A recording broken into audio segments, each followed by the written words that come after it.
So good afternoon, everyone. Welcome back to Spark 4. As always, please make sure to have your microphone on mute and your camera off. Feel free to ask any question at any point during this session. You can do so by pressing the button Show Conversation and type up your question in the dedicated section. Quick reminder, in case you have not been able to attend some of the talks, you can access them via the UCC Sport website or UCC Sport YouTube channel. Today's guest is Coaching Island Director, Michael McGeehin. Michael is a physical education graduate from the University of Limerick and had a successful career in the Army, retiring at the rank of Colonel. Before joining Coaching Island as a director in April 2007, he led the Donegal Sports Partnership from its inception to the successful completion of its first strategy. He is also a vastly experienced GEA coach, having coached a number of inter-county teams, including Tipperary, Mayo, Fermanagh, Roscommon, Laois, Clare, and many more. Michael, welcome to the webinar.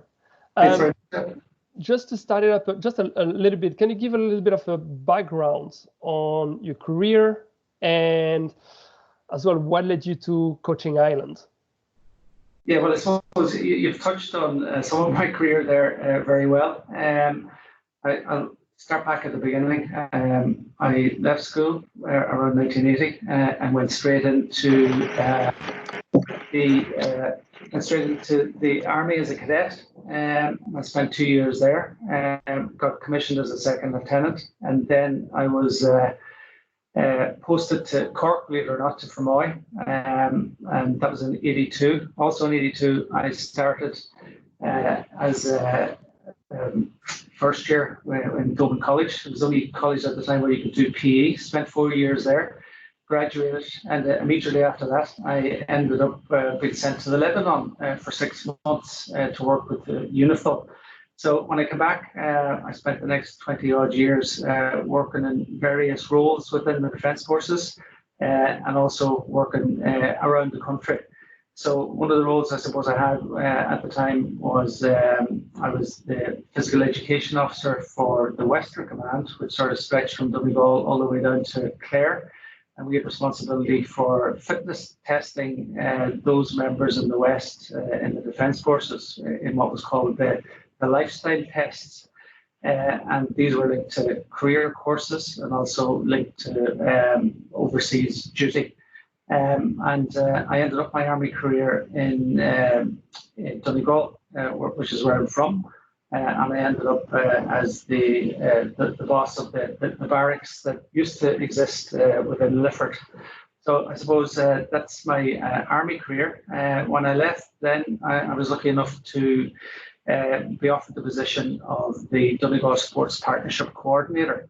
Donegal was one of 7 counties that were chosen at the time to pilot the local sports partnerships to see if it would work. So in Donegal, I'm happy to say that we were the first sports partnership to produce a coaching strategy. Sorry, not a coaching strategy, a sports partnership strategy. And the other 6 sports partnerships followed suit. We then evaluated that strategy after 3 years, and I think actually Morgan helped us out with that. And then we developed a second strategy for local sport in Donegal. During that time then, the position of director of what was then the NCTC, the National Coaching and Training Centre, opened up in Limerick, and I applied for the job and was lucky enough to get it. So that was 14 years ago. So I suppose in those 14 years, a lot has happened. We've changed our name from NCTC to, in the interim around 2008, to Coaching Ireland. I suppose some of the reasons why we changed the name was because at the time you had the national car test centres that were being set up around the country. So they were NCTC for short as well. And we decided we had to do exactly what we said on the tin. And then in more recent times, we had an opportunity to integrate with what was then the Sports Council, who had become Sport Ireland. And we grabbed that opportunity, and we've now changed our name again to Sport Ireland Coaching. So that's a sort of a synopsis of my career, and that's, I suppose, from a coaching perspective.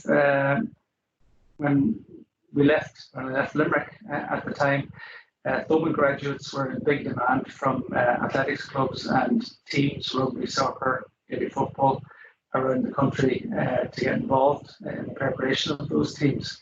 So I suppose I would have started getting involved from a coaching point of view then, even though I suppose I did do my first coaching course when I was around 16. It was a JA coaching course. And my coaching career sort of developed from there at both inter-county level and at FAI national league level to varying degrees of success. And I also spent a little bit of time working with the Ulster Council as one of their tutor trainers, or master tutors as they're called, or we call them coach developers now. And this is definitely quite a colorful life that you had between the Army, the GEA, Donegal, and now Sport Island coaching. So can you tell us a little bit what exactly is Coaching Ireland? Okay, so as I outlined to you, we were originally called the National Coaching and Training Centre. Sorry, yes. Yeah, and we were set up in Limerick on the campus of UL in 1992.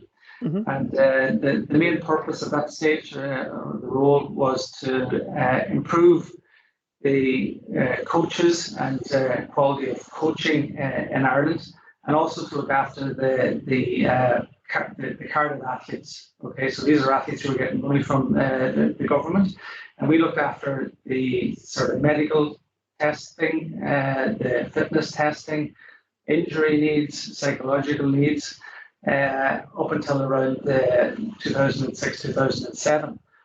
Then with the establishment of the Institute of Sport, which is based up in Abbottstown, mm-hmm. They took the responsibility for looking after the carded athletes. So we were able then to work solely on the development of coaches and coaching on the island of Ireland on an all-island basis, because you've got to remember there are 32 governing bodies of sport who straddle the border, so they operate on both sides. So we work closely with them and also with Sport Northern Ireland. Mm-hmm. We provide the quality assurance for the coach education programs in Ireland. Around 1992, we introduced the coach development program for Ireland. That's not to say that coaching wasn't happening in Ireland anyway prior to that, where it was. And we sort of put a bit of a formalised that to a certain extent, and we, the governing bodies of sport, the 60 plus that we work with, all signed up to that. So we help them develop their coach education programs. We also help them train up what we used to call the tutors. We call them coach developers. Now, these are the people who go out and coach the coaches on behalf of the governing bodies of sport. So obviously they have to be trained up in different delivery methods, and but also we help assist the governing bodies in the development of those coach developer or tutor trainer courses as well. Okay. As you can see at the moment, we're not in a kind of a normal situation. The context is not very normal. People are in lockdown. There is no sport. There is potentially, a return to sport. But I would like to talk a little bit about the return to sport, and more specifically the role of online education system, because now there's webinars everywhere, and people try to educate themselves, try to make the best out of this lockdown time. And would you be able to talk a little bit about this online education system, and at the same time thinking a little bit more about the project that I've seen, it's I Coach Kids, which is, I believe, Erasmus Plus project. Can you tell us a little bit about that? Yeah, well, I suppose because of the times that we're living in now, it's forced us as an organisation in the first instance to look at how we deliver what we do. So I mentioned that we deliver coach developer training, which normally starts around October time every year, and we're fully expecting that social distancing will still be in existence in October. So that's forced us to look at how we deliver learning to those potential coach developers. Obviously, normally the courses run, classroom-based and then practical-based, and people working together. So we're looking at how we do that remotely and looking at the various learning platforms that are out there that we can best utilize that and still fulfill, the requirements of the coach developer course, but to do it remotely. So we're looking at things like everybody else is doing, looking at Zoom and what the potential of that is. We're looking at a combination of Zoom and maybe a couple of other packages. So that's what we're doing. And as you rightly point out, a lot of the government bodies that we deal with, they're providing a brilliant service when it comes to some of the webinars that they're reducing. From a GA point of view, they're doing it at national level. They're also doing it at provincial level, and they're doing it at county level, and they're widely publicised on social media. If there are a few, they've got a couple of webinar series. I think there's actually one on today, maybe clashing with our webinar. But I think it's running again around the 28th of May as well. And again, details on that.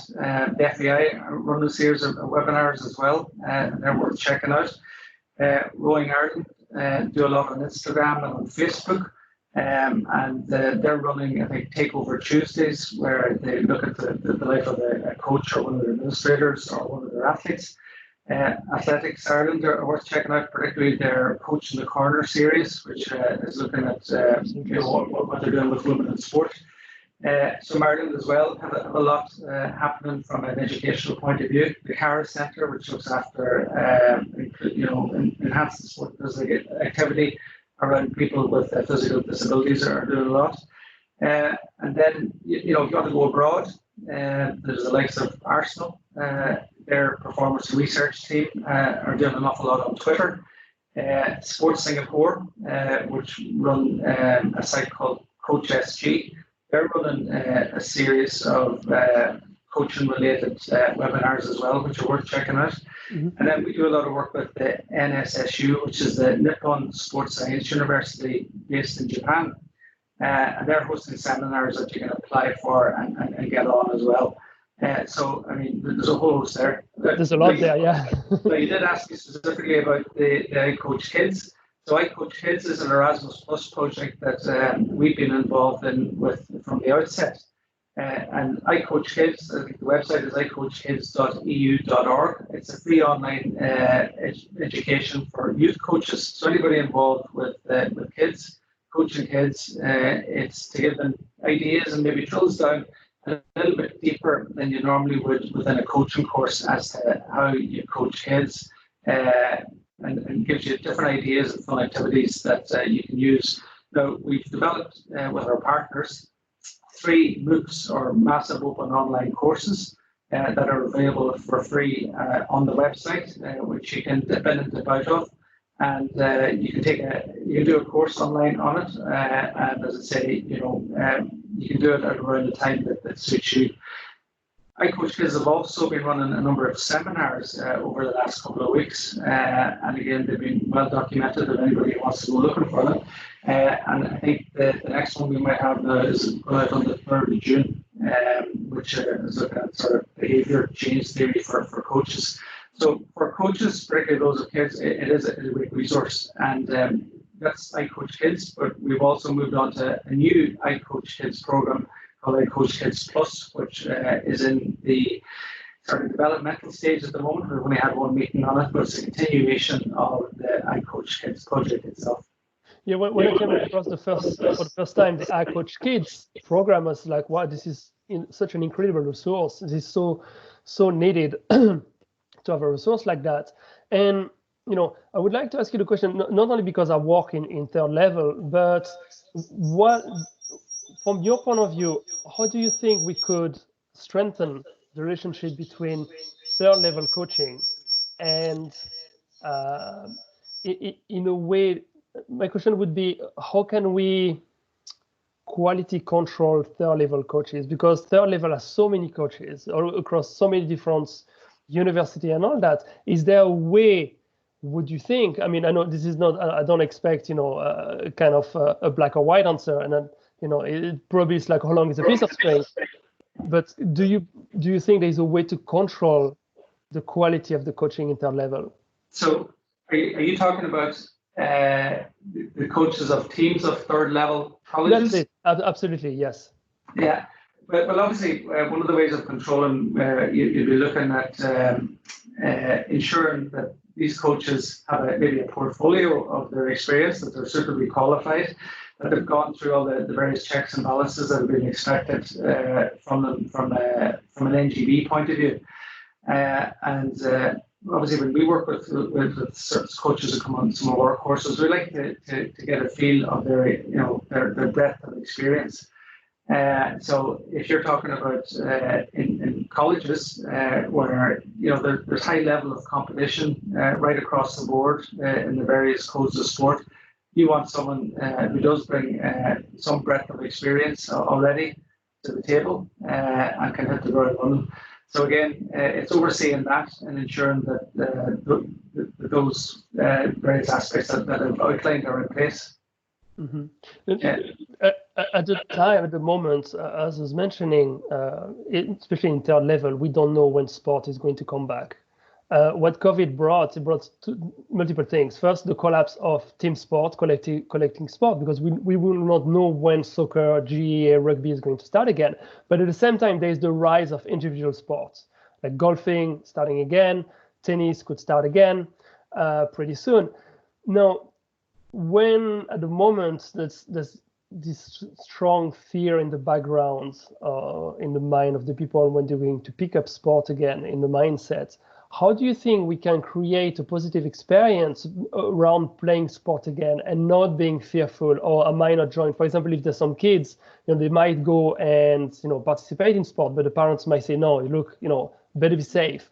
And we don't want that fear to hold people's children development. And how do you think we can create a positive experience around playing sport again?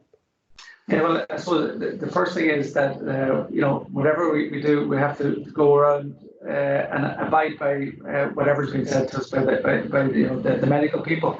That's the first instance, and so now we can meet in groups of 4.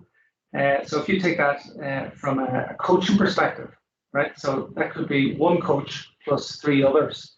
So, and then they're socially distanced. So depending on the sport, that's easier to do for some sports than for other sports. But to me, in this phase and probably the next couple of phases, coaches are going to be at the coal face of this. And some coaches may want to do it and some may not want to do it. So that's obviously a consideration. But I think that if we follow whatever we've been told to by the people, then it should be relatively safe, even though there's certainly no guarantees. So from a coaching perspective, I know some coaches maybe with the lockdown have struggled, making contact with their athletes or their players.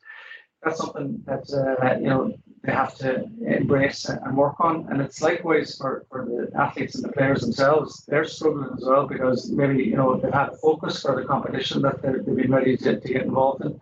And suddenly that's all gone, and they have to, learn how to balance maybe still trying to train and still being in lockdown and trying to provide that focus.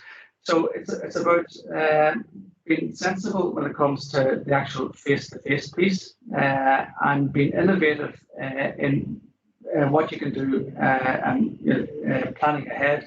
So I suppose, a lot of coaches I would know would have been using this time from a proactive point of view, and that they're sort of maybe reflecting on their practices to date. It's giving them time, because for a lot of coaches, time is valuable and they don't have time to go on to the next session, or maybe they're trying to hold down a job. So they're reflecting on maybe be proactive in their own personal development. So they're looking at maybe what they do well, what they don't do well, what they could learn a little bit more knowledge in. So if you look at most coaches are going to look at the technical side of things, or look at the tactical side of things, the lifestyle that maybe their players or athletes are living at the moment. You're looking at physical fitness, and then you're looking at the mental side of things. So maybe there's a couple of areas there, from a personal development point of view, they could chase up on with a view then to incorporating when they do get back to finally meeting with their athletes or players. And then I suppose the other thing I would say, just using the downtime, and coaches really aren't the best at it, is to look after themselves.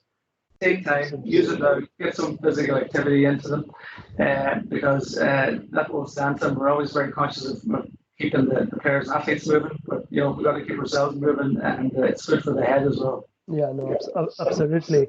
Do you think that moving forward the next couple of months, do you think we will see a greater emphasis on remote coaching? So more coaches spending time over Zoom instead of meeting athletes one-on-one? Sorry, I just lost that. Do you think that over the next couple of months, do you think there will be a greater emphasis on remote coaching? So, for example, coaches, instead of going down to the local pitch, they're delivering maybe session over Zoom. Yeah, but that's actually happening at the moment, all right? So, and it's happening more around the sort of fitness aspect of the preparation of players or athletes. That's certainly happening. But when it comes to, again, it's dependent on the sport. Coaches are embracing it. Like I'm aware of martial arts coaches that are out there that are taking their athletes through not only the fitness side of things, but particular moves that they want, which maybe is easier within martial arts than it would be within other sports. I'm not sure if you can see the likes of the J doing a sort of a ball session, because it would be just limited at the moment to basic skills that would be unopposed. Whereas, if you're talking about intercounty level, there certainly has to be that contact element. You need someone then, at a pitch with the camera. And the logistics, it's not impossible, but the logistics just are a little bit more difficult to get your head around.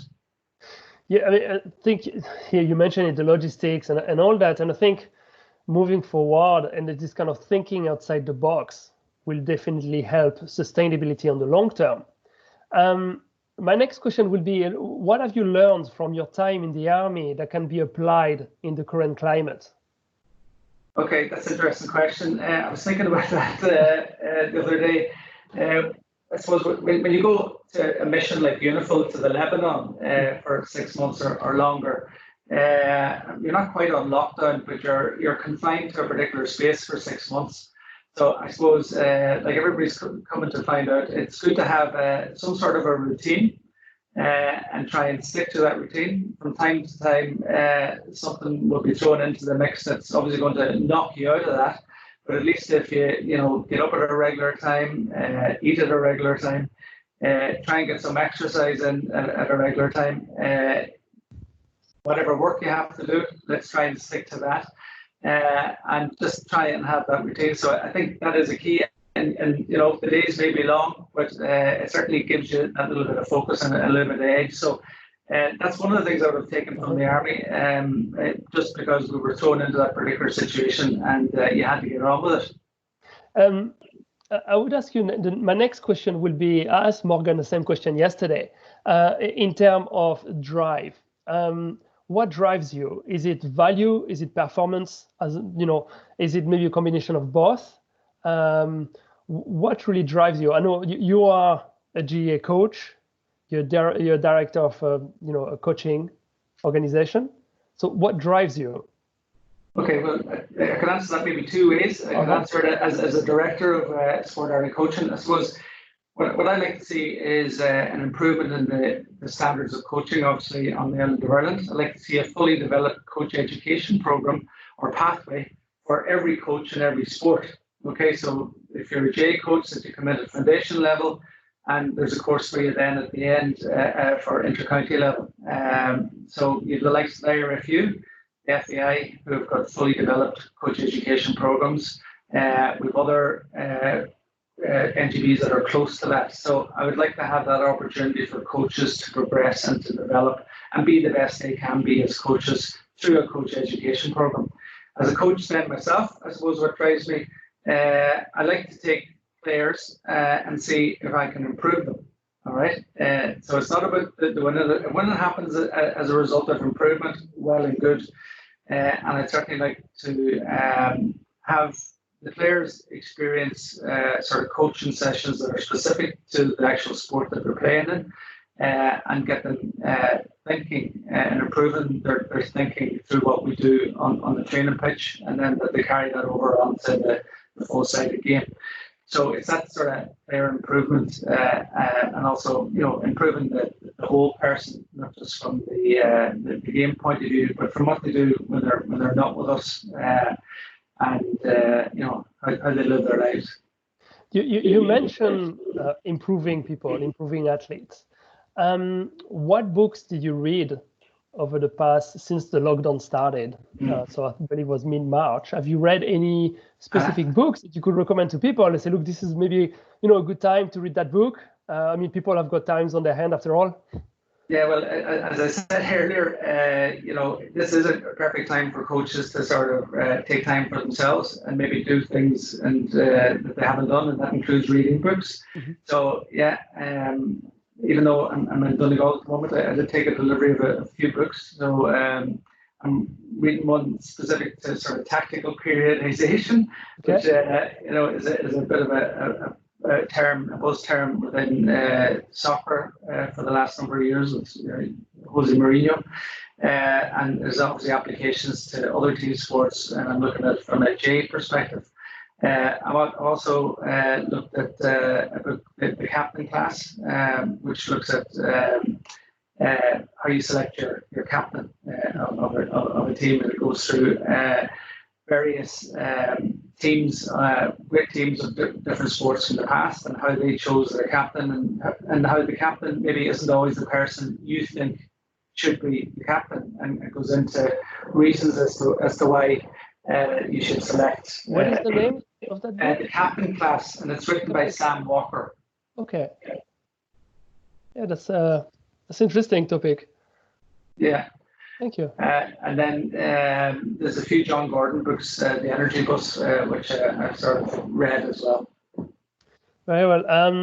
I came across a book recently that's really quite good. It's Know Your Why from Simon Sinek. I don't know if you came across it before. No.